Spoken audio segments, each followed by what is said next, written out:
ઈ દ્રશ્ય જેને જોયું છે ને, જેના સંતાનો ગયા છે ને, એને હજી રાત્રે નિંદર નથી આવતી મારા બાપ. ઈ તો જેના ગયા હોય ને એને ખબર હોય, મને કે તમને ન ખબર હોય.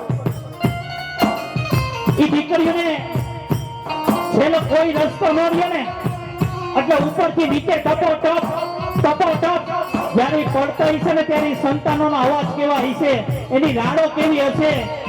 મારો કવિ શું કે છે?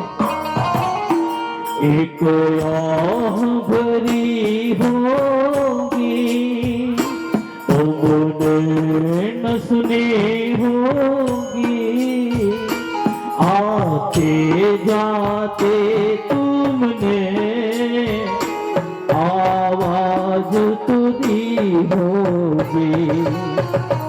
एक आह भरी होगी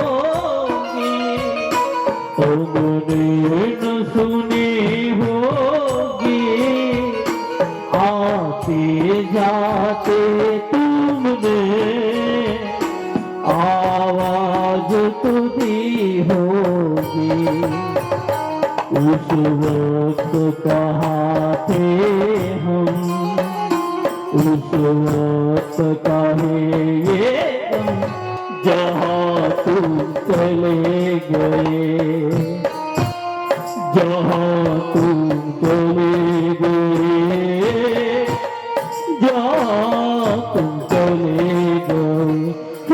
थी ना कोई संदेह, जाने कौन सा